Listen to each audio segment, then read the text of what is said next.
premier webinaire consacré aux questions de sobriété énergétique et notamment qui s'intitule «Maîtrise de consommation et autonomie, les clés de voûte de la sobriété énergétique». Je vais rapidement me présenter et présenter les intervenants. Je suis Cécile Hubert, consultante énergie à la Chambre d'agriculture des Pays de la Loire. Je suis en charge de l'animation de ce webinaire en co-animation avec mon collègue Gilles Beaujean, heu, qui, heu, qui appuiera sur le côté organisationnel de ce webinaire. Donc Gilles qui apparaît à l'écran, voilà. Donc un webinaire d'1 h 30 sur la sobriété énergétique, et donc pour lequel, nous aurons le plaisir d'avoir, l'intervention de 4, interlocuteurs sur ces questions, de sobriété énergétique. Donc nous commencerons par une intervention de Séverine Bourrin, qui est chargée d'études agroéquipement environnement à la FERCUMA Ouest et Séverine nous présentera, heu, nous fera un focus sur un retour d'expérience de 10 ans d'essai au champ pour, la réduction des consommations de gazole non routier, de GNR, des outils et tracteurs.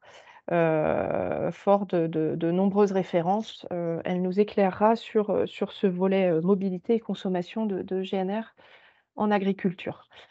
Nous aurons, ensuite Maxime Chabalier. Donc, Maxime est conseiller maraîchage, à la Chambre d'agriculture des Pays de la Loire et Maxime nous présentera, les travaux de R&D sur l'utilisation du premier tracteur autonome hybride en culture maraîchère, et donc tracteur qui s'appelle Tractor. Donc voilà pour la deuxième intervention. Dans un troisième temps, Thomas Huneau, qui est responsable de la ferme expérimentale de Derval en Loire-Atlantique, et donc de la Chambre d'agriculture des Pays de la Loire, nous fera un retour sur image des dernières années, de l'implication, et de la stratégie énergétique adoptée par la ferme, depuis plusieurs années, en quête d'autonomie énergétique, donc en passant par, la maîtrise des consommations, la production d'énergie à la ferme et encore, des perspectives d'autoconsommation. Et nous terminerons ce webinaire par, l'intervention de Laurent Sommer, qui est conseiller spécialisé photovoltaïque, chauffage bois et cap 2ER à la Chambre d'agriculture de Bretagne et qui nous présentera des leviers pour, réduire la facture d'électricité, notamment, abordant les questions de contrat, d'électricité, d'autoconsommation et bon nombre d'autres sujets pour maîtriser et mieux maîtriser cette facture dans un contexte qui n'aura échappé à personne, un contexte d'emballement du prix des énergies et une invitation, à, à la maîtrise. Donc, je vais, passer la, parole à, Séverine Bourrin, donc de la FRCUMA. Pour information, je ne crois pas l'avoir dit, en vue de pouvoir valoriser, ces présentations, ce webinaire est enregistré, donc ce qui permettra de pouvoir le revisualiser, ultérieurement en replay et dernière chose, bien évidemment, nous sommes friands de toutes vos questions, interrogations pour nos intervenants. Donc, n'hésitez pas à user, abuser du fil de conversation et nous permettrons comme ça de relayer vos questions à l'ensemble des participants et de pouvoir partager les réponses des intervenants. Je crois avoir, tout dit pour ce lancement. Donc, Séverine, la parole, est à toi et je vous souhaite un bon webinaire à tous. Voilà. Est-ce que vous voyez mon écran? Parfaitement. Super, merci. Donc voilà, je suis Séverine Bourrin, je ne vais pas représenter, je travaille pour le réseau CUMA Ouest, donc c'est les 3 régions, Pays de la Loire, Bretagne et Normandie. Et je vais vous donner quelques références, ce sera quelques, hein, parce que ça fait 13 ans qu'on fait des essais sur la consommation de carburant. Alors il y a des années, ça intéresse un petit peu moins que d'autres, mais je crois que là, on est en pile poil dans le thème, vu le prix du GNR. Donc là, pour remettre un peu le contexte, on est sur une consommation, sur une exploitation d'élevage autour de 100 litres hectare de GNR.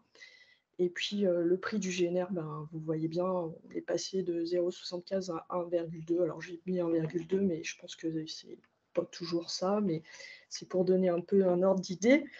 Donc, si on prend sur, 100 hectares, on est passé de 7 500 à 12 000 € sur l'année, donc une augmentation non négligeable. Et le carburant représente environ, la moitié du prix de revient, dans nos CUMA.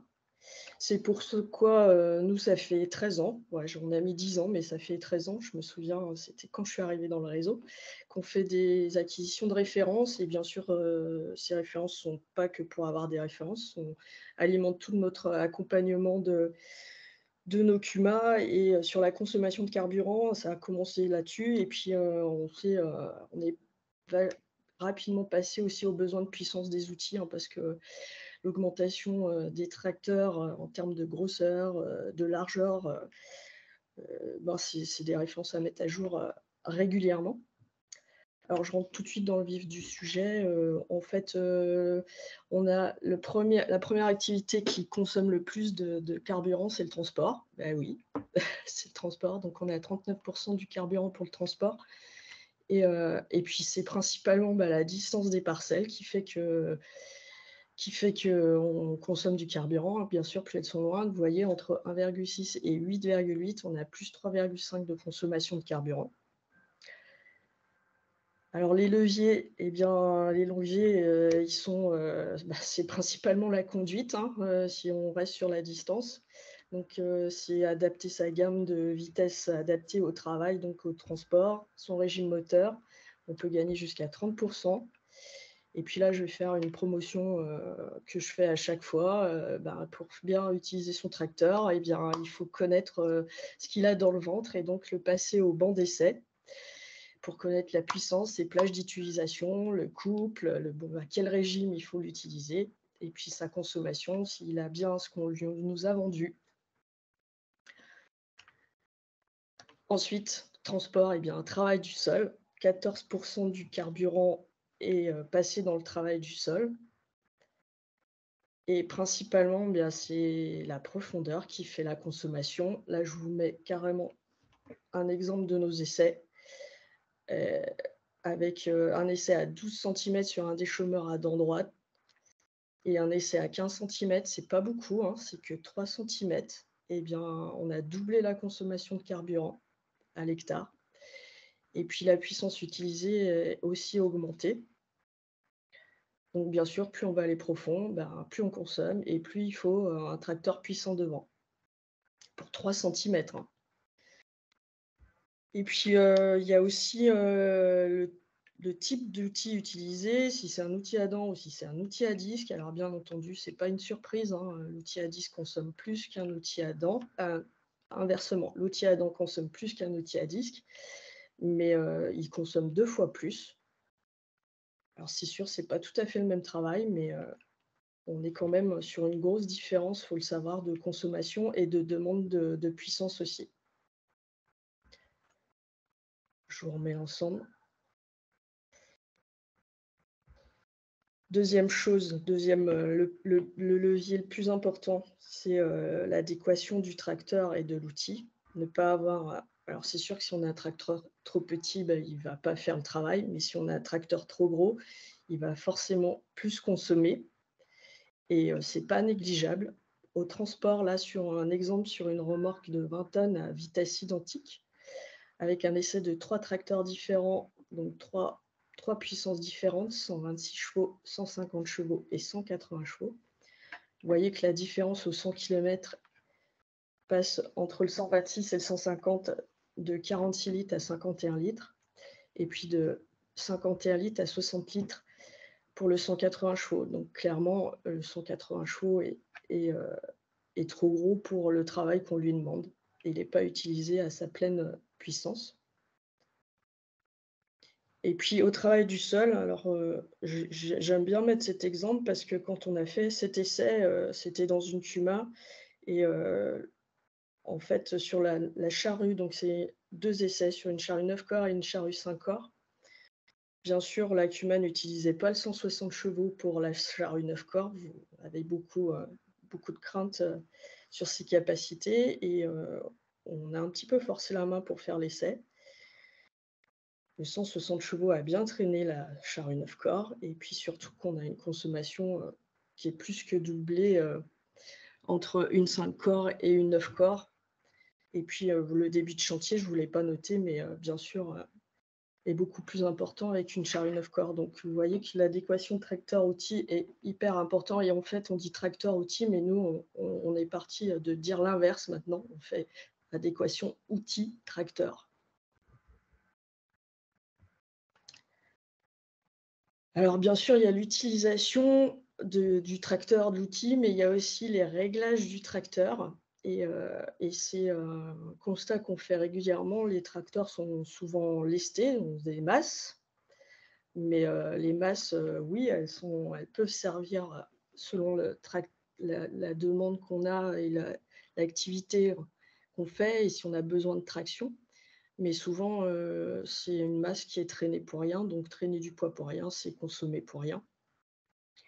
Et puis on a fait quelques essais sur, 2 tracteurs différents, de même puissance, mais avec des gabarits différents, dont un plus lourd que l'autre et un petit tracteur, bien lesté avec la bonne masse peut faire, le même travail qu'un gros tracteur, non lesté et voire être même meilleur.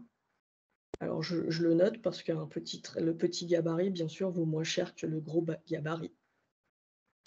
Et puis il y a une autre chose aussi qu'on voit souvent, c'est que la pression des pneus est rarement, regardée, rarement changée. Or, elle a un impact sur la consommation et puis, pas que sur la consommation, sur l'usure des pneus aussi. Donc quand on est sur, sol souple, c'est-à-dire, au champ, sur sol, quand on est au travail au champ, il faut baisser la pression et puis quand on est sur route, il faut l'augmenter, d'où l'arrivée du télégonflage, hein, sur les tracteurs qui font de la route et du champ. Et puis là, je vous ai remis un petit résultat, sur, donc, du labour entre, deux pressions, une à 1 bar 6 qui était, utilisée, sur l'exploitation et puis nous, on l'a baissé à 1 bar.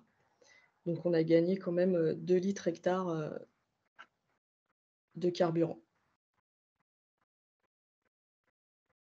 et je vais terminer, je suis peut-être allée un petit peu vite, mais je ne sais pas s'il y a des questions après. Je vais terminer sur la problématique de l'épandage. Il y a quelques années, bon, bah, vous savez bien, quand il y a eu des obligations d'enfouissement de certains lisiers, notamment de canards, il y a eu un peu de réticence sur l'investissement parce que ça coûte plus cher et puis, ça demande plus de puissance, ça consomme plus un enfouisseur qu'un pendillard ou même qu'une buse, même si c'est quelque chose qu'on devrait plus voir et du coup, on a fait des tests de demande de puissance entre, ces trois outils, donc buse, enfouisseur prairie et enfouisseur mix.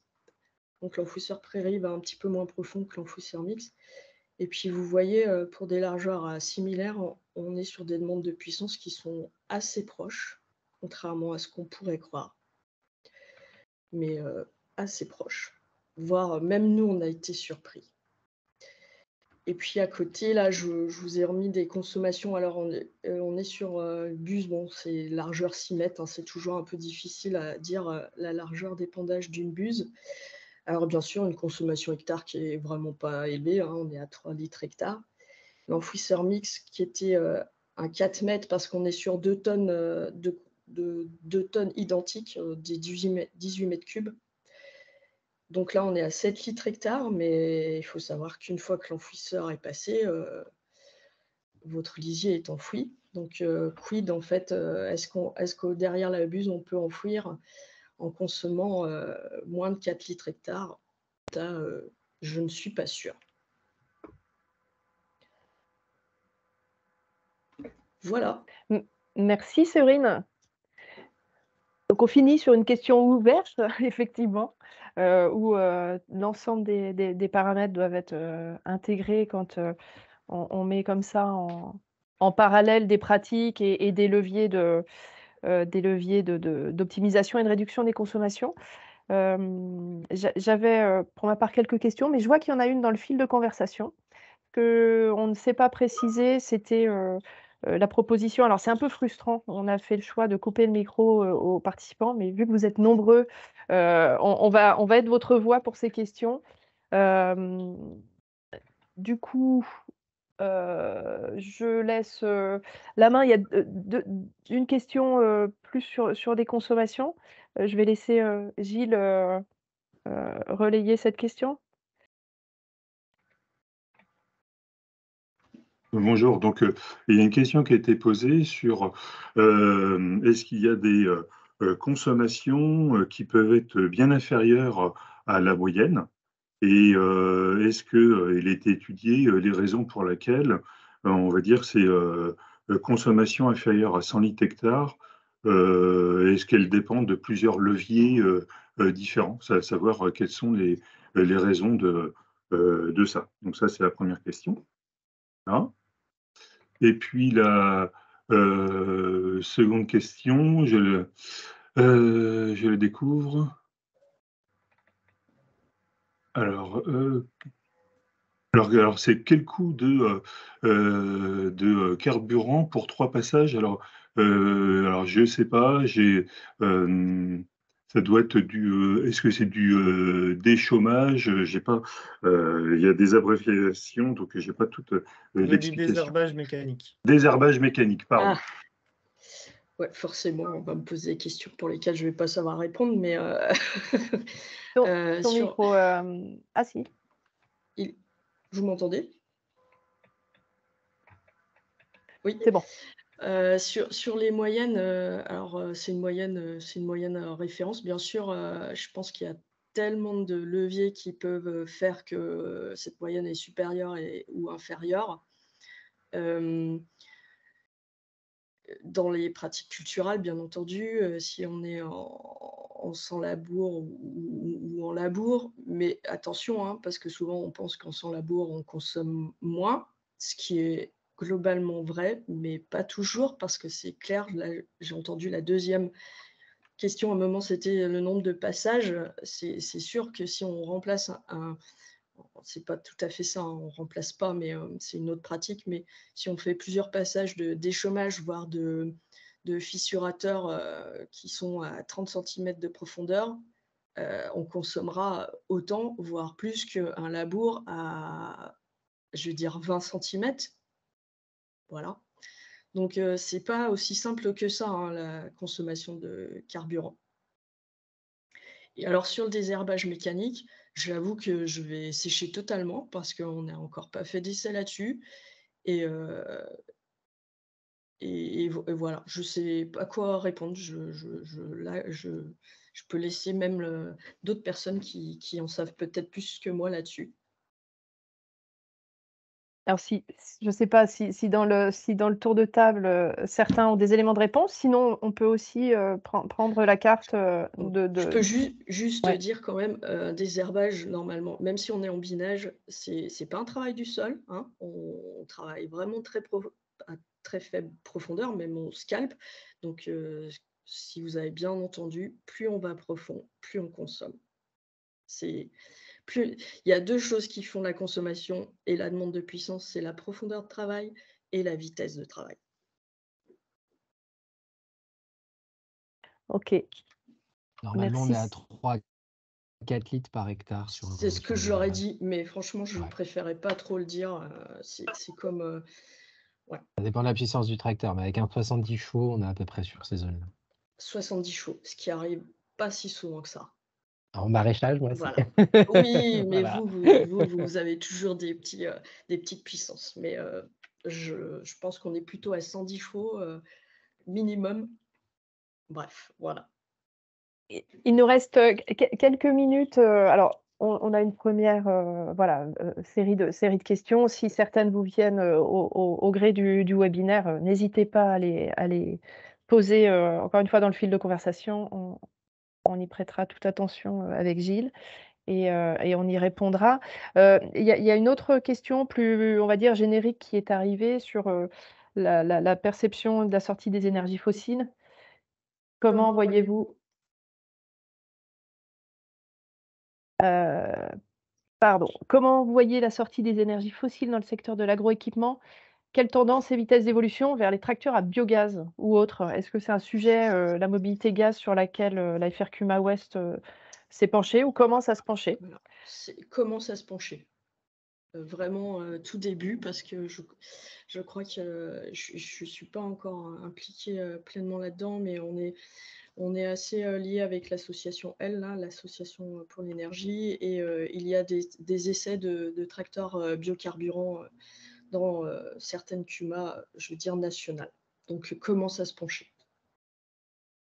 Alors comment s'en sortir? Alors là, je suis pas quelqu'un qui a une vision suffisamment large pour, imaginer ça, mais oui, on commence à se pencher sur d'autres énergies et heu et On peut pourquoi peut-être pas aussi de tracteurs électriques, mais dans ces cas-là, je pense que ce sera, d'autres utilisations parce qu'en électrique, il n'est pas question d'avoir, par exemple, une prise de force et demande trop de puissance, pour ça.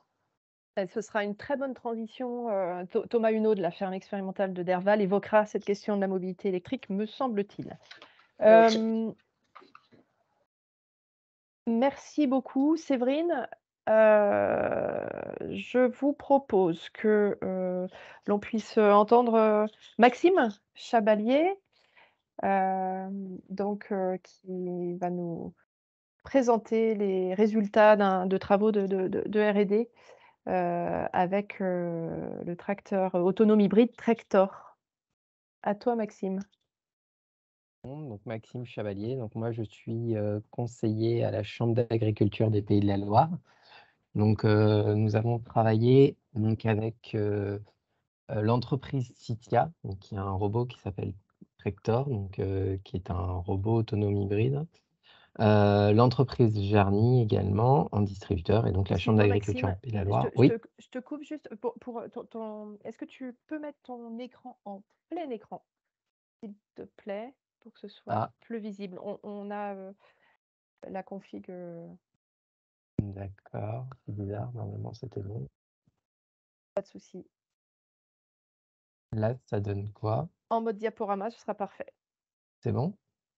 Eh bien, bon, c'est pas grave, on roule comme ça. Là, ça fait partie des petites, des petits aléas, de présentation. J'espère que ce sera visible pour tous. N'hésitez pas si ça ne devait pas l'être. D'accord. Vas-y Maxime. Donc voilà, donc c'était un projet financé par la région et donc on a analysé les comportements donc du robot, avec des comparatifs notamment d'efficacité, d'efficience et de consommation par rapport à un tracteur à puissance équivalente. Donc pour ça, donc il a été testé en viticulture et en maraîchage. Donc je vous présente ici les résultats, du maraîchage. Donc il a été mis sur une exploitation, enfin 2 grandes exploitations, sur le 44.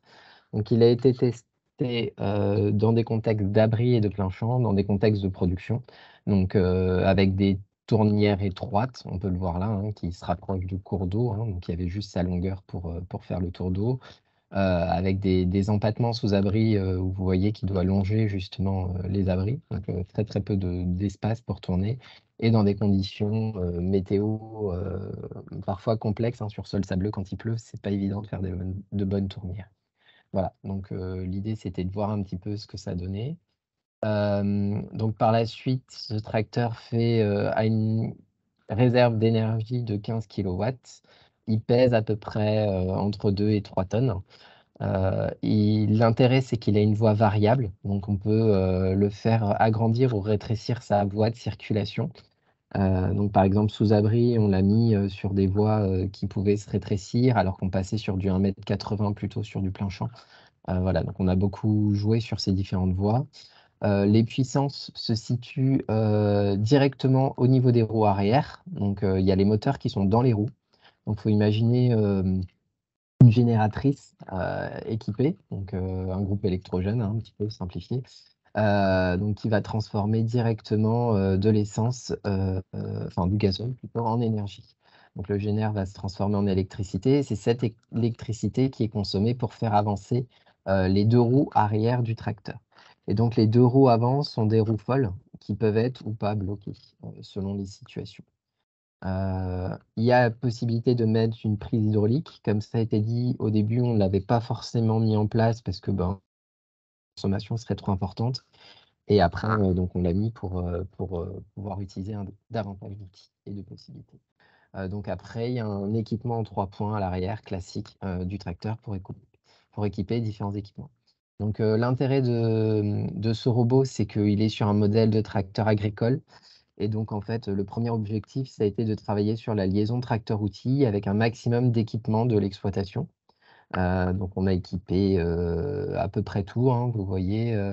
Donc on a des V qui chassent les résidus de culture sur les planches en fin de culture. Vous avez des binettes qui vont scalper notamment le dessus de la planche. On a testé également donc, des distributeurs d'engrais. On a aussi fait donc, ce qui est vibroculteur et décompacteur. Après, on a voulu mettre des cultiratos, mais c'était un petit peu gros comme outil pour le robot. Donc, on a remis en état une croquette. Donc, une croquette, c'est un râteau, en fait. Donc, on a travaillé avec le culti d'un côté et le râteau de l'autre. Et ensuite, donc, on a tout ce qui est semis. Donc, on a essayé les différents types de semences. Donc, à chaque fois, en début d'essai, on regardait, donc on faisait des profils, on regardait l'état du terrain et on a ajusté l'ensemble des travaux des différents outils aux profondeurs réelles nécessaires, à quelle était l'épaisseur nécessaire de travail de sol, est-ce qu'il fallait descendre à 10, 12, 15, 14, 20, voilà. Chose qui n'était pas forcément faite sur les exploitations. Et chacune de ces tâches a été refaite avec un tracteur agricole, avec exactement les mêmes réglages, à des puissances équivalentes au robot. Donc on était sur du 65-70 chevaux. Donc s'en est suivi un travail donc Maxime, oui, excuse-moi, je te coupe. Est-ce que je te propose de prendre la main sur la présentation sur le tableau? J'ai peur que sinon l'affichage soit trop petit. Comme vas-y, j'ai ta présentation, je prends la main. vas-y, j'ai arrêté le partage. Tac.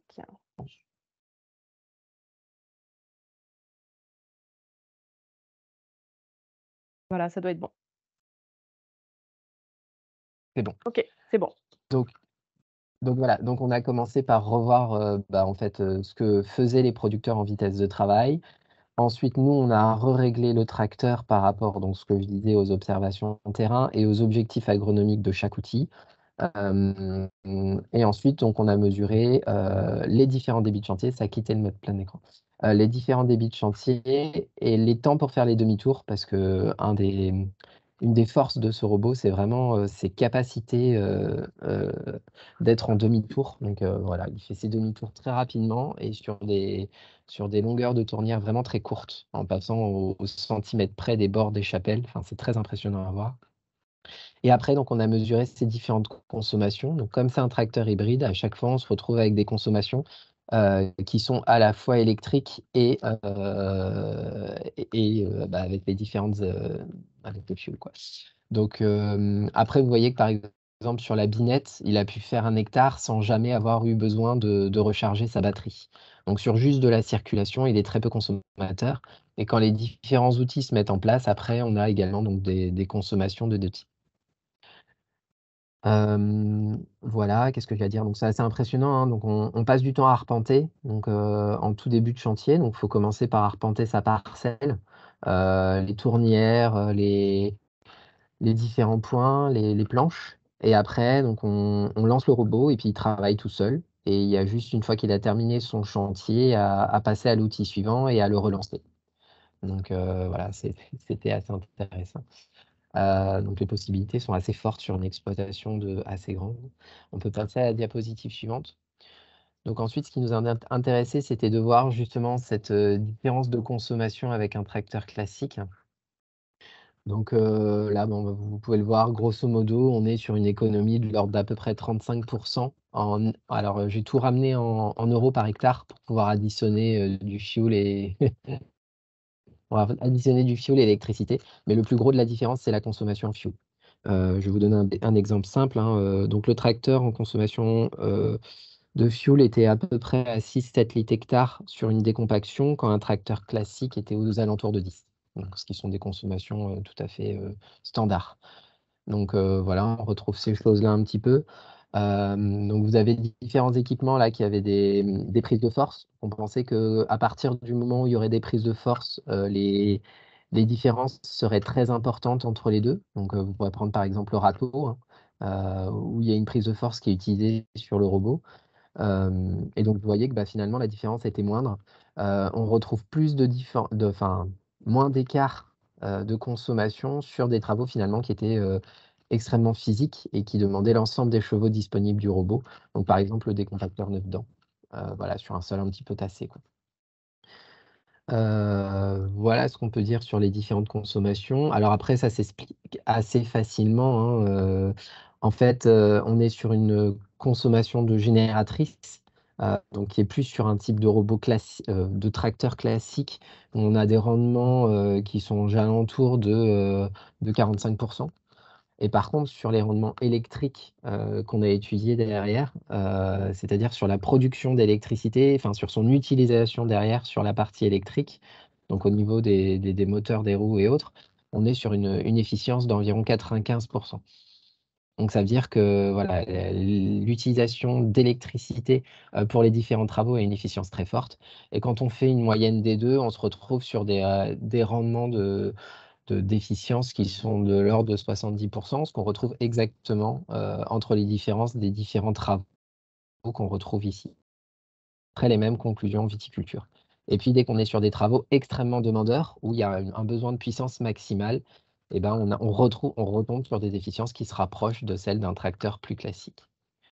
Donc voilà, donc ça veut dire que c'est peut-être pas des robots qui sont faits pour des tâches qui sont extrêmement on va dire de travail de sol profond, extrêmement forte, mais sur tout ce qui est tâches superficielles, binage, binette, V, binage de surface, même du vibroculteur s'il est en superficiel, ce seront des outils qui en termes de consommation sont très, très intéressants. Après, un des points forts de ce robot, c'est qu'il est hybride, donc il a des capacités d'autonomie qui sont très fortes par rapport à d'autres modèles électriques simples qui, à mon avis, se déchargeront assez vite. Voilà. Par exemple, si on prend une charge simple, sur à peu près 30% de la charge, une circulation en binette, on faisait à peu près 1 hectare, quand sur un décompacteur à charge lourde, je faisais à peu près 3 planches. Voilà. Donc ça donne un peu une idée de surface faite en électrique. Je veux bien qu'on passe à la dernière diapositive. Donc en conclusion, voilà. Donc sur des qualités de travail équivalentes, donc on a des choses qui sont, on a une qualité de travail équivalente entre les deux tracteurs. Il faut, comme ça a été présenté tout à l'heure, revenir aux fondamentaux, c'est-à-dire vraiment adapter ses profondeurs de travail, enfin revenir vraiment aux objectifs agronomiques. Sur les différentes exploitations qu'on a pu voir, on avait souvent des tendances à aller à la vitesse maximale, à la profondeur maximale, enfin aller quasiment jusqu'au cadre et pas forcément en profondeur équivalente d'outils. Qu'on a une technologie en permanente évolution, hein, donc nous, tout au long de l'essai, on a continué à faire évoluer le tracteur dans sa programmation. Voilà, dans sa programmation même, dans la tâche au niveau du 3 points du tracteur pour qu'on ait plus de souplesse, pour qu'on n'ait pas à bloquer les roues avant à chaque tâche. Enfin, voilà. Donc, tout au long des 3 ans, la technologie a évolué. Et même là, à la fin du projet en 2022 et maintenant, on a continué à évoluer sur des formes d'avancées dégradées, enfin, des choses comme ça. Donc voilà, c'est une technologie qui évolue très, très, très vite. L'avantage aussi, c'est que comme tout se fait par programmation, une fois que l'exploitation a été faite une fois, finalement, même un salarié qui ne connaît rien, j'ai envie de dire, il n'a plus qu'à presser le bouton. Donc, ça peut donner accès à des travaux qui sont parfois complexes, ça au début. Et sur certaines tâches, on peut envisager des multitâches qui sont vraiment très intéressantes au sein d'exploitation. Par contre, ça va demander à réorganiser les schémas fonctionnels des entreprises, hein. Donc, on peut imaginer un chef de culture qui va à la fois gérer une équipe et surveiller peut-être 2-3 robots qui font des tâches à la suite, avec des fonctionnements différents. Donc ça veut dire que les personnes qui vont être en charge vont être multitâches et vont apprendre à gérer différentes fonctions différentes. Et donc il y aura toute une dynamique humaine autour de ce robot, ce qu'on connaît aujourd'hui. sur les prochaines années. Voilà, donc il va falloir repenser jusqu'aux assolements, parce qu'il va falloir imaginer avoir des parcelles peut-être qui vont être en récolte à des moments et à proximité avoir des parcelles qui sont peut-être en nettoyage, en reprise de planches et en semis en même temps. Donc ça va devoir repenser tout le circuit d'implantation au sein même de l'exploitation pour cette gestion humaine du repos. Voilà, je ne sais pas s'il y a des questions. Merci beaucoup, Maxime. Alors, je reprends le fil de conversation. Il y a rien. Excusez-nous, hein, il y a un petit manque de fluidité dans les passages d'écran. Nous ne sommes pas totalement experts. Bon, ben, je ne l'ai pas. Je sais pas, Gilles, est-ce qu'il y a des questions dans le fil? Vas-y. Donc, a priori, il n'y a pas de questions. Moi, je vais en poser une. Quel est on va dire, le rapport entre le coût d'investissement, l'intérêt, on va dire, d'économie d'énergie, et puis aussi l'intérêt sur probablement l'économie de main-d'œuvre de ce type de matériel? Voilà, c'est un peu une question un peu globale qui recoupe l'énergie, mais pas que, on va dire, sur Ouais. l'intérêt du tracteur. Donc, sur les coûts énergétiques, vous l'avez vu tout à l'heure, hein, là, j'annonce une économie potentielle selon les tâches qui est de l'ordre de 35% en moyenne. Donc après, c'est à faire à la surface, hein, le calcul est assez vite fait. La vraie économie va aussi, et surtout située au niveau de la main-d'œuvre. Et puis, aujourd'hui, c'est quasi impossible, hein, la recherche de tractoristes, c'est très compliqué. Les entreprises ont des panneaux en permanence de recherche, ils n'arrivent pas à combler les manques. Donc voilà, ça va être un besoin qui sera simplifié. On sera aujourd'hui plutôt sur je dirais des chefs d'équipe robotique, voilà, qui vont gérer un parc matériel sur des tâches un peu simples, du binage ou des choses comme ça, avec des guidages automatiques caméra. Donc l'économie sera vraiment sur la main-d'œuvre. C'est une machine qui peut travailler aussi bien de jour que de nuit, qui peut être en marche continue. Il n'y a pas vraiment d'arrêt nécessaire. Selon comment l'exploitation est faite, elle peut circuler en permanence.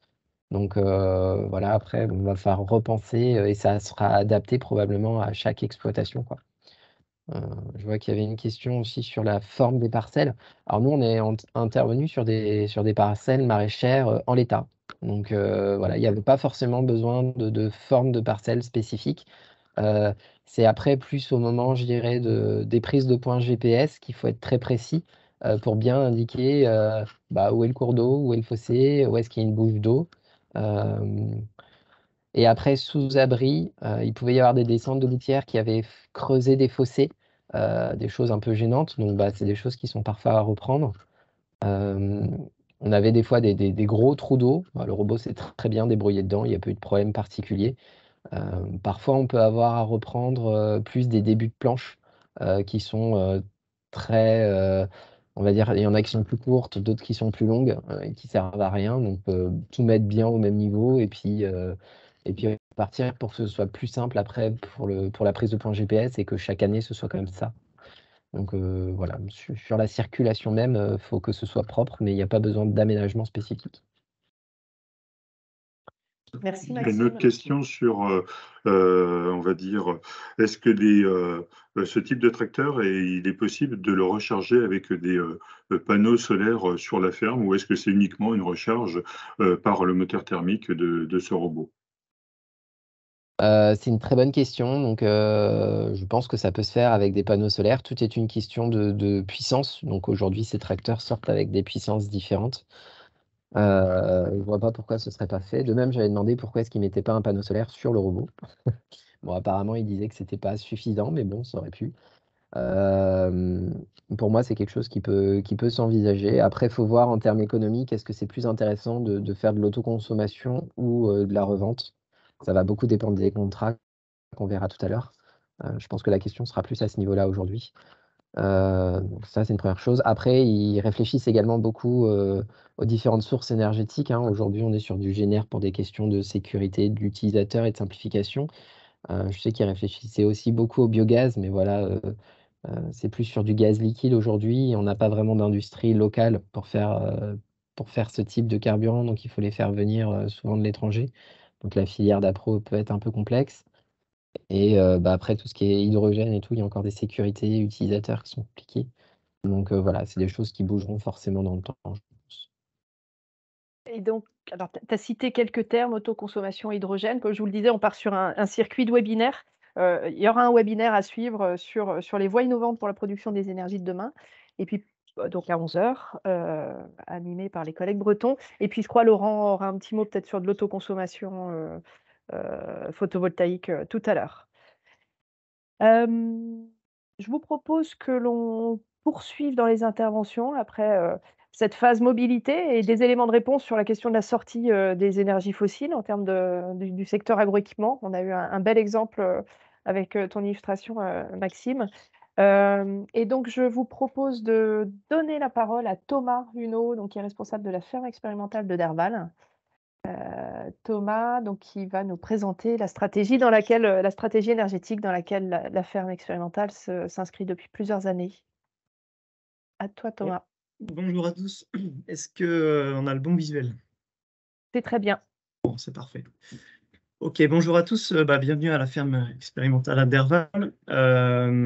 Donc dans ce webinaire autour de la sobriété énergétique, moi je vais vous évoquer la démarche qui a été initiée début des années 2010 autour de la consommation, je vais dire, de ressources, parce que on a aussi fait des suivis de consommation d'eau.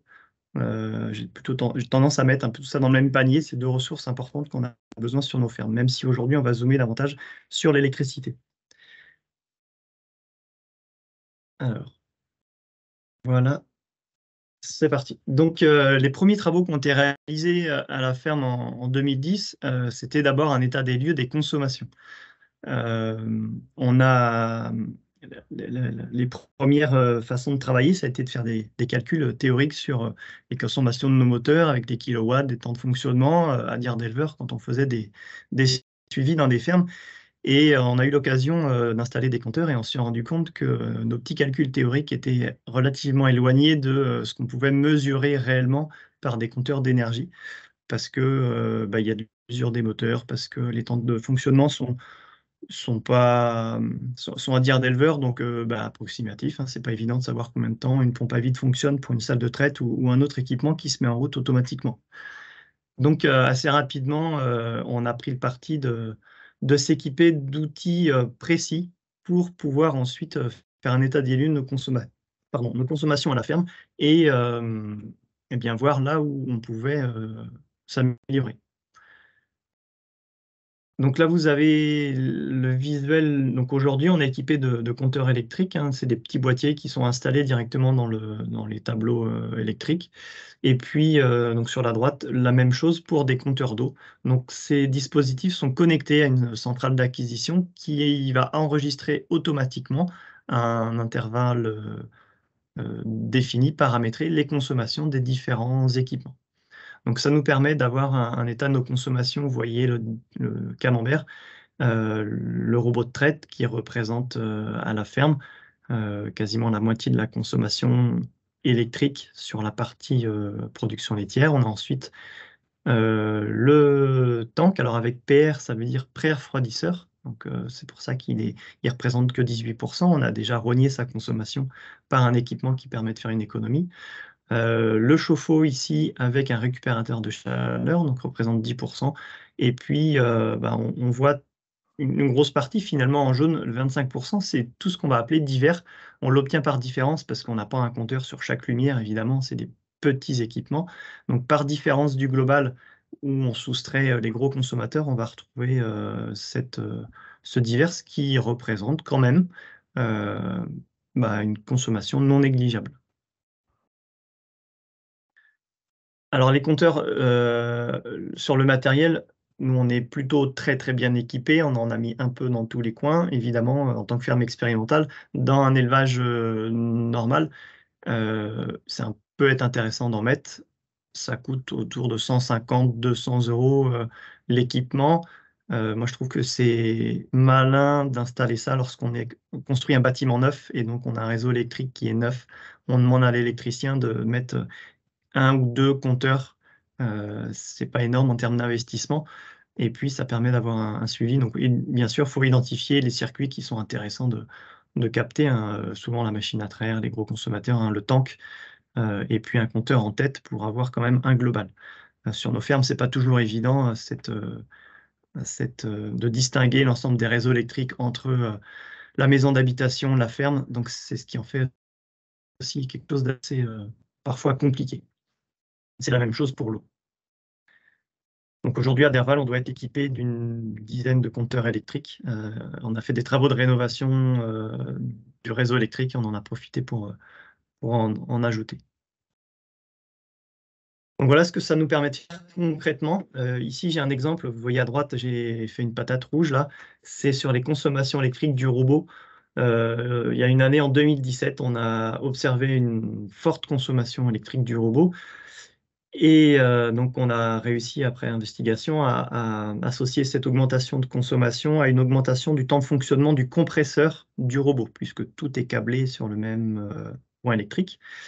Et on a regardé de plus près le fonctionnement du compresseur et il se trouvait qu'il fonctionnait beaucoup trop ou beaucoup plus que la normale. Donc, deux pistes, soit le compresseur arrive en fin de vie, hein.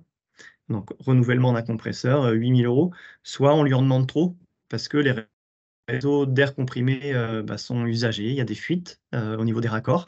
Donc, on a investigué les deux, renouvellement du compresseur et puis réparation des fuites et changement de certaines pièces. Et en fait, on a opté pour la deuxième option. On a mis à peu près 1 000 € sur la table pour faire un diagnostic de fuite. On a changé des raccords, quelques pièces autour du robot, des portes de tri qui ont besoin d'air comprimé. Et vous voyez, l'année suivante, on est revenu à des consommations à peu près normales. Alors, il y a toujours une usure, hein, logique, mais on a quand même résolu le problème. Et donc, si on n'avait pas eu de consommation, de mesures de consommation, ça, c'est des choses qu'on aurait difficilement pu quantifier. Donc, on n'a pas renouvelé le compresseur alors que dire du concessionnaire, il était HS. Donc voilà, des fois, il ne faut pas se précipiter sur le renouvellement du matériel. Il faut investiguer un peu plus en profondeur. Alors ensuite, une fois qu'on a fait cet état des lieux des consommations, eh bien, on peut commencer à économiser. Alors d'abord, c'est important d'économiser sans investir. C'est là où on a le meilleur retour sur investissement. Évidemment, vérifier l'entretien du matériel. C'est vrai aussi pour les tracteurs, on a pu en parler tout à l'heure. L'entretien du matériel, la façon dont on s'en sert et les conditions de fonctionnement. Donc là, vous avez deux exemples sur le tank et le ballon d'eau chaude. On a fait des mesures assez simples, hein, autour de la ventilation du tank. C'est le tank de la ferme expérimentale à Derval. Il a été mesuré avec une bonne aération, où vous voyez le rideau est ouvert, et les mêmes mesures ont été réalisées dans les mêmes conditions météorologiques avec le rideau fermé. Et donc, la bonne ventilation permet de réduire de presque 20% sa consommation. Même logique avec l'entretien du tank, l'entretien des groupes froids. Donc, ça demande, pour refroidir le gaz frigorigène, on a besoin d'un mouvement d'air. Si ce mouvement d'air est limité par la poussière, eh ben forcément, le tank va surconsommer pour atteindre la même température du lait de consigne. Donc, on a laissé pendant 1 an notre tank s'encrasser. On a ensuite opéré pour le nettoyer. Et là encore, on a affiché plus de 20% d'économie sur le tank. Et puis sur les ballons d'eau chaude, à droite, une petite photo qui illustre des ballons qui ont été isolés. Donc là aussi, un ballon d'eau chaude, ça a beau être isolé au niveau de la fabrication avec une couche de mousse de polyuréthane. Dans nos fermes, il est souvent un peu à tout vent.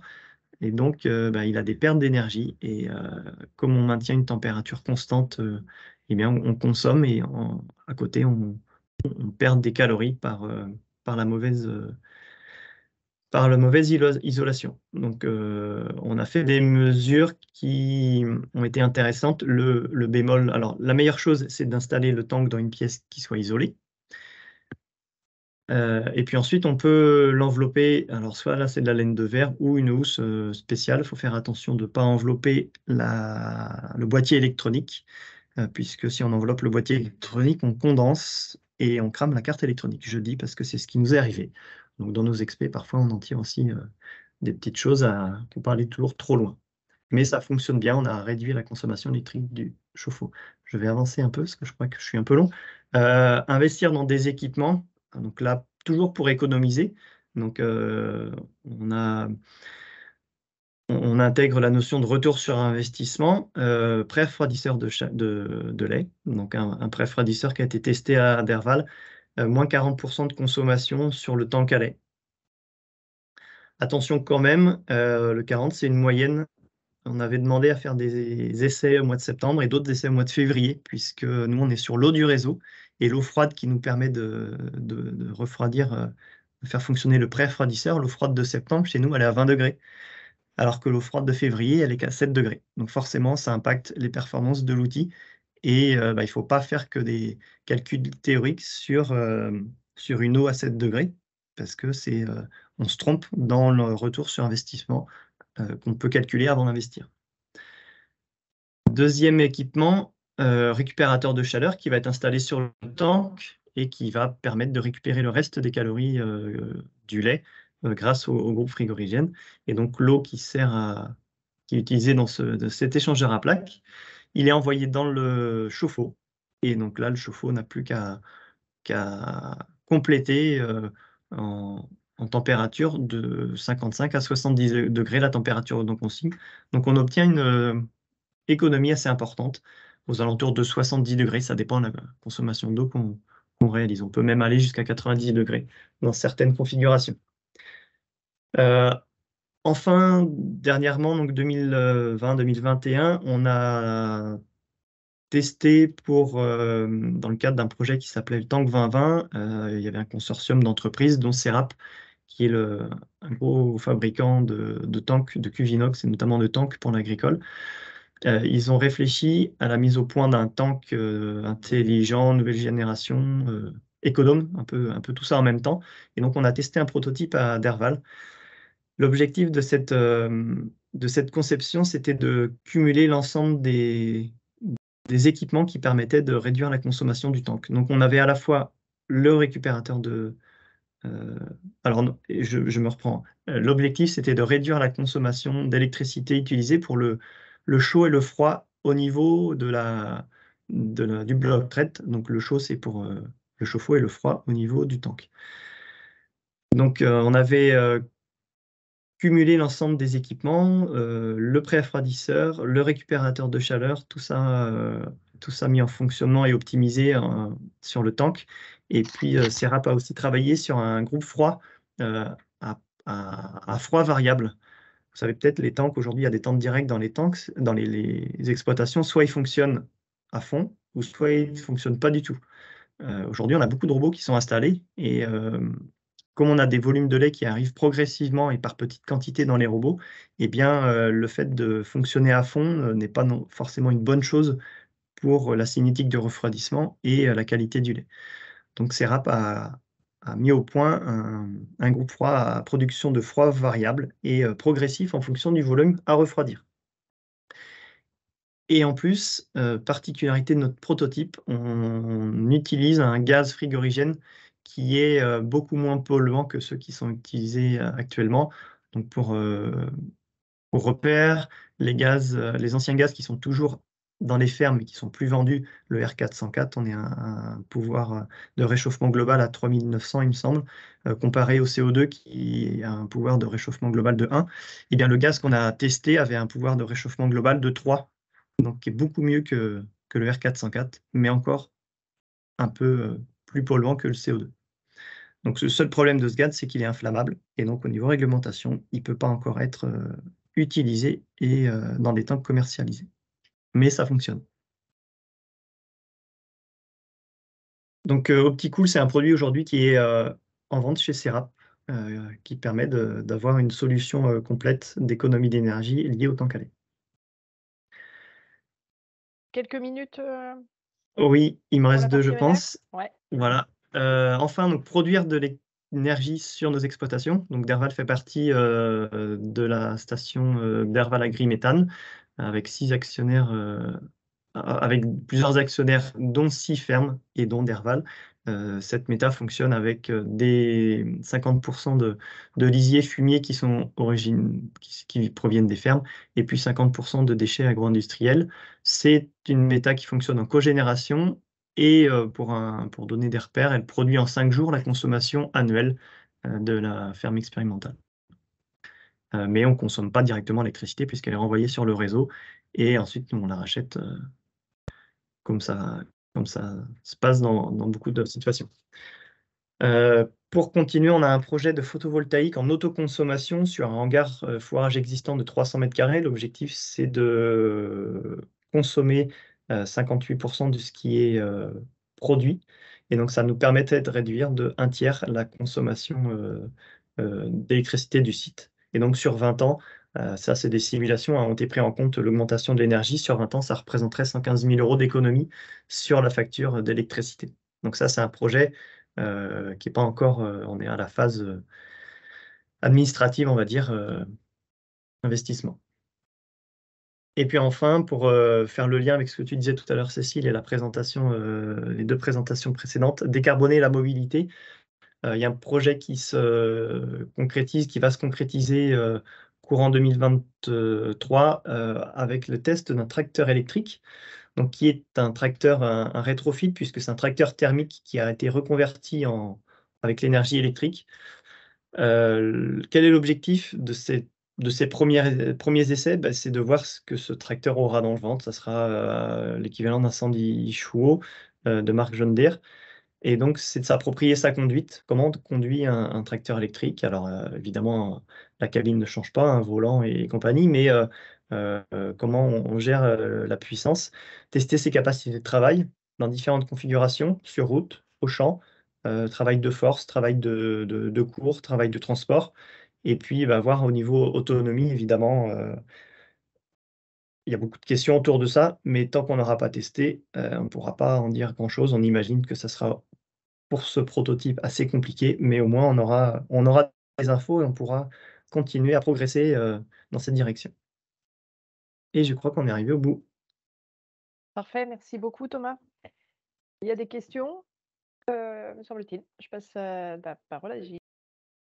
Donc, il y a 2 questions. Donc, il y a une première question qui est liée, on va dire, notamment à l'équipement de mesure du comptage électrique, notamment dans les lycées agricoles, a priori, qui sembleraient ne pas être trop équipés. Donc, est-ce que c'est des choses qui pourraient se faire et qui pourraient aussi avoir des vertus pédagogiques? Je lis ça, on va dire, comme ça, la question. Et quelles seraient, comment on peut exploiter, on va dire, les données à partir de ces petits compteurs, voilà, quelles sont les données accessibles dessus, voilà. Donc, OK. Alors, pour répondre à cette question, il y a plein d'éléments là-dedans. Déjà que les lycées agricoles s'intéressent à ça, c'est déjà, je trouve ça très intéressant. Thomas, as-tu capté, Je quoi? Qu'est-ce qui se passe? capté l'info? Vous m'entendez?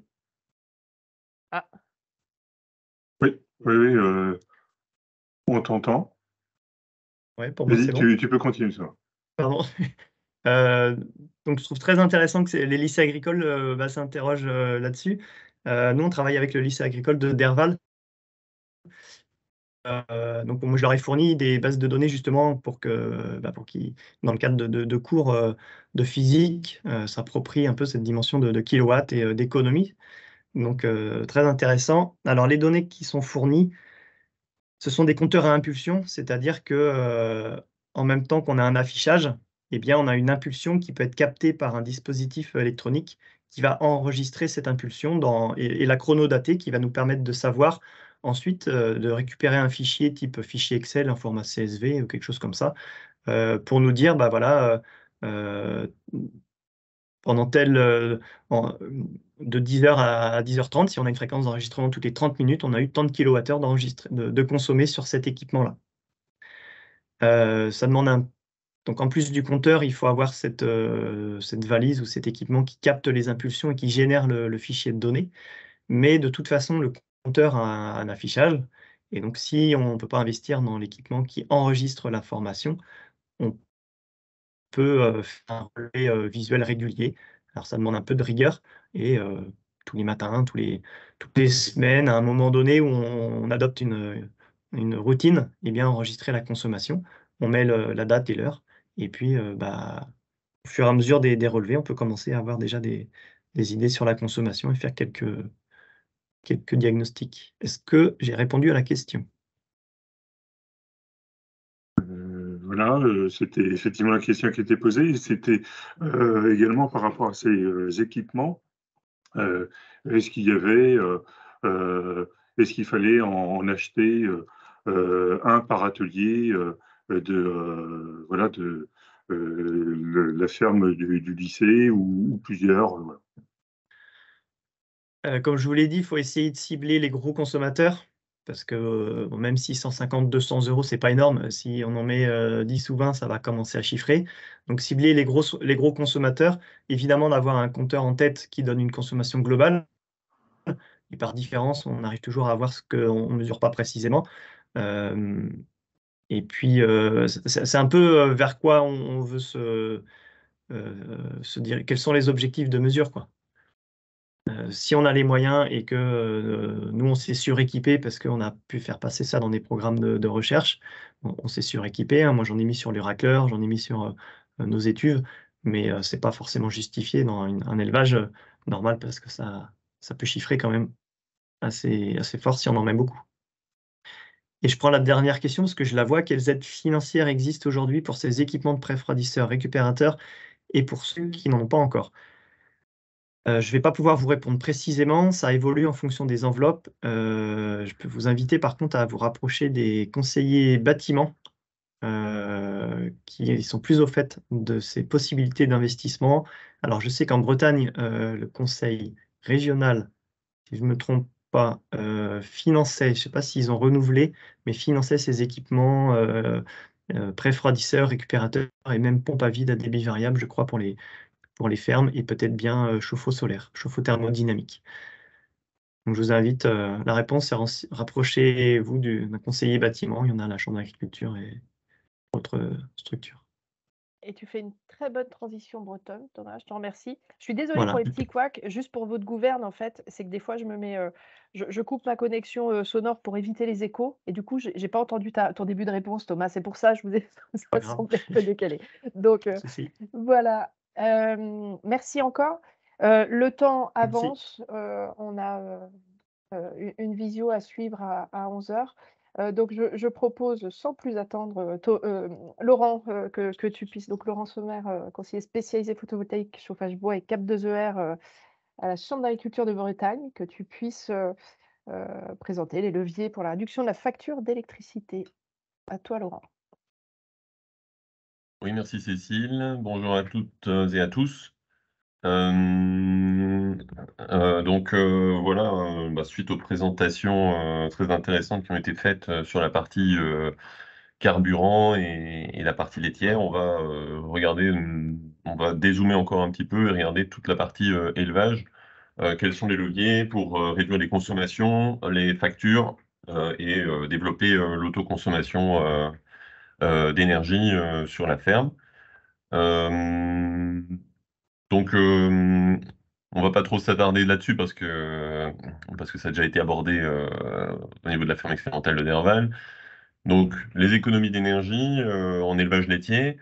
On va rappeler simplement l'importance de bien positionner et entretenir le groupe froid.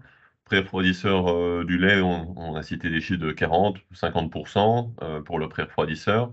Le récupérateur de chaleur pour tout ce qui est partie eau chaude sanitaire, ça représente une économie potentielle de 70 à 80%. Et un point qu'on observe de plus en plus, c'est la modernisation des équipements de traite avec les nouvelles générations de robots qui permettent de réduire les consommations des équipements. Je me permets juste penser, en tant que participant, à couper vos micros. On a quelques bruits parasites, s'il vous plaît. Je vous remercie. Voilà, merci Cécile. Donc, on va passer en élevage porcin au niveau des économies d'énergie. L'isolation des bâtiments reste un point important. Donc, pour rappel, sur les bâtiments hors sol, on estime que 80% de l'énergie de chauffage, notamment, s'en va par la ventilation, mais il y a quand même 20% qui est perdu, 20% de la chaleur qui est perdue par l'isolation. Donc, l'isolation des bâtiments reste un point très important. Euh, on va parler adaptation au changement climatique cet après-midi. C'est un point qui est quand même assez lié. C'est orienter, cranter les bâtiments par rapport notamment au vent dominant, par rapport aussi au soleil. Donc bien dans la conception des bâtiments, bien prévoir la conception par rapport à l'orientation du bâtiment, ce qui permet d'éviter par exemple que le soleil tape trop sur des trappes de ventilation par exemple dans un contexte où les coups de chaleur en été vont devenir de plus en plus importants et donc faut essayer de prendre les mesures adéquates pour réduire par exemple l'entrée de la chaleur dans les bâtiments en été, quoi. L'ajustement des températures de consigne, bon ça c'est en lien avec la ventilation, justement pour éviter d'avoir le chauffage et la ventilation en hiver qui se courent après quelque part. Donc c'est quand même une pratique qui est bien assimilée par bon nombre d'éleveurs. Et pour tout ce qui est partie ventilation, les ventilateurs économes restent quand même encore assez chers par rapport à des ventilateurs classiques. Donc leur entrée dans les élevages se fait progressivement, surtout cette année où les tarifs d'électricité ont tendance à fortement augmenter.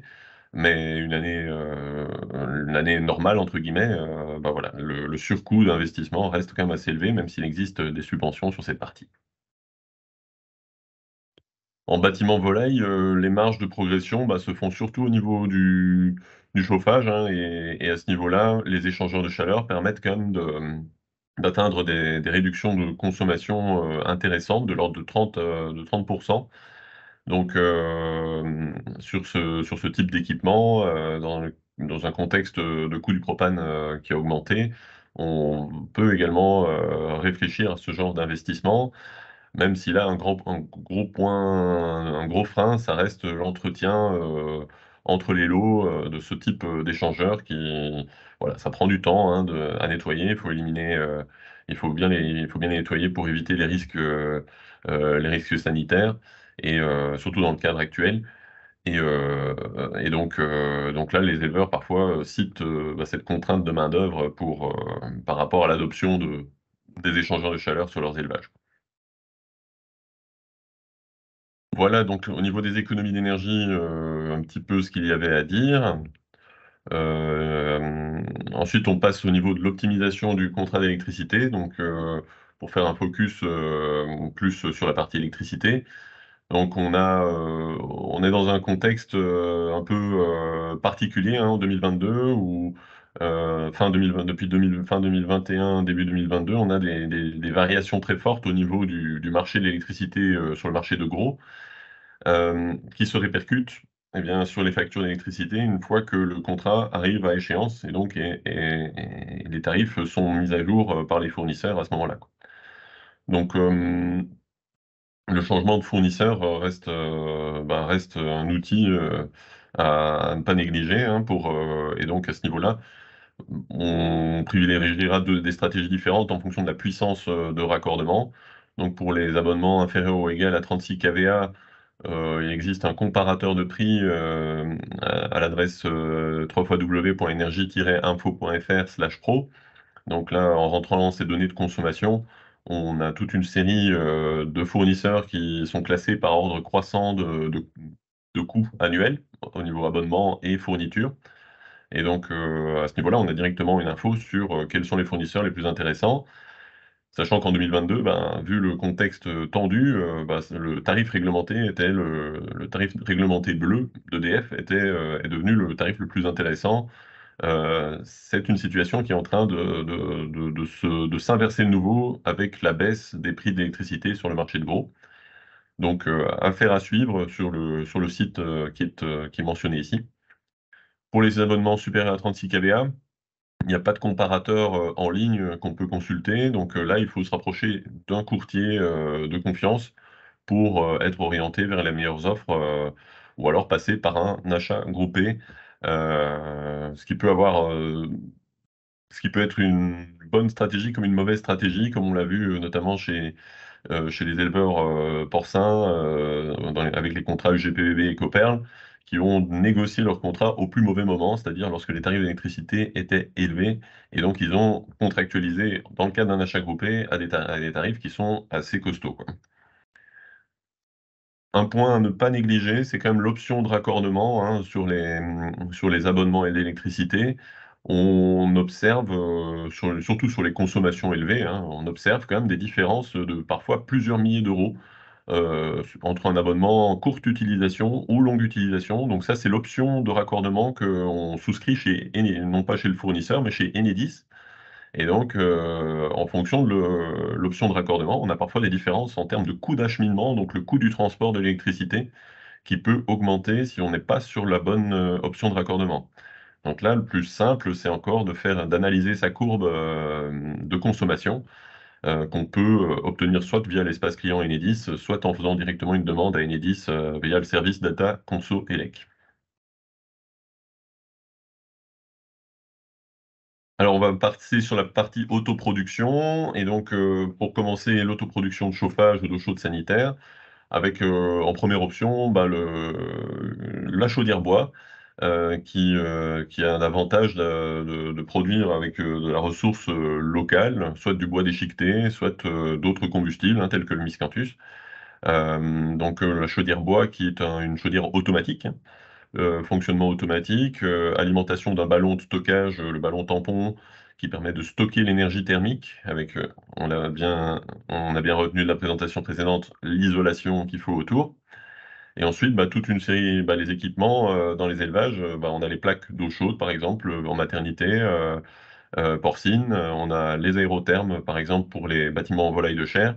On retrouvera aussi les aérothermes dans les post-sevrage ou alors des tuyaux, des tubes à ailettes en inox comme le Spiraflex, qui sont donc des outils pour distribuer la chaleur dans les bâtiments et qu'on commence à voir de plus en plus dans les bâtiments d'élevage hors sol. Deuxième option, c'est la pompe à chaleur, avec du coup plusieurs possibilités pour aller capter la chaleur, soit la lisiothermie, hein, comme le montre l'image de gauche, ou une gaine centralisée. Donc ça, c'est surtout des stratégies à mettre en œuvre sur des bâtiments neufs qu'on va aménager en connaissance de cause pour aller capter la chaleur dans une source chaude, à savoir le lisier ou alors l'air vicié qui est évacué des bâtiments. Et ensuite, la pompe à chaleur réinjecte les calories dans les bâtiments. Si on est sur des bâtiments existants, on peut toujours s'orienter vers une pompe à chaleur RR, mais qui présente un coefficient de performance moins intéressant, puisque bah, la source la source de calories, c'est l'air ambiant, et en hiver notamment, bah, l'air ambiant il est froid. Donc aller chercher des calories là-dedans, ça demande plus d'énergie que dans une source chaude comme le lisier ou la gaine centralisée.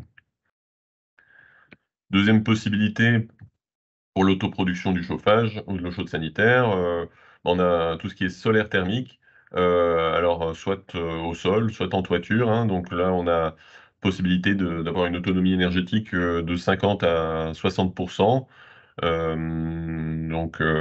système très intéressant. Un autre système qu'on voit de plus en plus en élevage porcin notamment, c'est tout ce qui est nénuphar. Donc ça, c'est la méthanisation passive mais qui est un système qui doit être bien optimisé, notamment avec des apports réguliers de lisier frais, issus de préférence des bâtiments d'engraissement pour qu'il y ait un fonctionnement optimal. Et de nouveau, on est sur des taux de couverture de 50 à 60% dans des conditions optimales de fonctionnement. Alors pour passer sur la partie électricité, donc l'autoproduction d'électricité, ben, là, on n'a pas 36 000 choix. L'autoconsommation photovoltaïque reste un peu l'option numéro, la seule option actuellement. Pour cela, ben, on partira du schéma d'une exploitation agricole qui soutire de l'électricité sur le réseau. Et là, elle a deux options hein, actuellement pour l'autoconsommation. Soit donc avec l'équipement de panneaux photovoltaïques, on va partir soit vers l'autoconsommation totale, où là, les panneaux photovoltaïques fournissent du courant à l'exploitation qui réduit du coup le soutirage de courant sur le réseau électrique. Donc, c'est une option d'autoconsommation qui a certains avantages, comme l'absence de raccordement. Il ne faut pas faire de modification au raccordement électrique existant. Donc, on branchera la centrale simplement sur le tableau général de l'exploitation. Et alors, c'est une configuration qui n'implique pas de payer des taxes supplémentaires. Donc, un avantage qui n'est pas négligeable non plus par rapport à la mise en place d'une centrale photovoltaïque. Alors, en Bretagne, oui, Pardon, juste encore 2-3 minutes pour qu'on ait un petit temps d'échange oui, après j'ai ta bientôt présentation. fini. Merci. J'ai bientôt fini, ouais. Donc, deuxième option, c'est l'autoconsommation avec vente du surplus. Donc là, comme la flèche jaune l'indique, le surplus de production est envoyé sur le réseau. Donc les points positifs, c'est qu'on améliore son autonomie énergétique, hein. On peut produire on peut mettre plus de puissance et donc produire plus d'électricité. Par contre, on doit payer un raccordement et les taxes. Le tarif de rachat est intéressant dans certains cas. Et donc, voilà, les configurations sur lesquelles on retrouve les centrales. Et donc l'autoconsommation qu'on verra surtout se développer en robots de traite, ventilation, pour couvrir la ventilation en bâtiment de port ou volaille, les groupes froids aussi en production légumière ou avec des ateliers de transformation. Et j'en ai terminé. Parfait. Merci beaucoup. Merci Laurent. Du coup, une question est intervenue, notamment concernant les contrats sur les critères pour le choix de la bonne option entre courte utilisation, longue utilisation, que tu évoquais tout à l'heure. Est-ce que tu as des précisions à ce sujet, Laurent? Oui, donc ça, c'est les tarifs Enedis, hein, donc c'est pas une facture d'électricité, il y a la partie énergie, il y a la partie transport, c'est la partie Enedis RTE, donc, et on a les taxes. Donc actuellement, les taxes sont fortement réduites dans le cadre du bouclier tarifaire. Il reste la partie fourniture et la partie Enedis RTE. Et donc cette partie Enedis RTE, on a les tarifs qui sont connus, qui sont dans un barème qu'on appelle le TURP. Et donc, en rentrant ces tarifs et en calant la courbe de charge de l'exploitation à côté, on peut calculer le montant annuel qu'on va payer sur cette partie Enedis. Et on remarque des différences, parfois, des exploitations qui ne sont pas du tout sur la bonne option tarifaire et qui payent parfois 2 000, 3 000 euros par an en plus à cause d'une mauvaise option tarifaire. Oui, donc c'est pas la marge, c'est vraiment, notamment sur les gros consommateurs, quelque chose qu'il faut regarder de près. Hem, alors je ne vois pas d'autres questions, sur le chat. Je vois l'heure qui avance. Comme je vous le disais, il y a un webinaire, à suivre à 11h, peut-être, auquel certains et bon nombre d'entre vous vont participer. Donc, peut-être l'heure serait-elle à la conclusion pour vous laisser 5 petites minutes aussi pour respirer, dans cette vague, d'informations.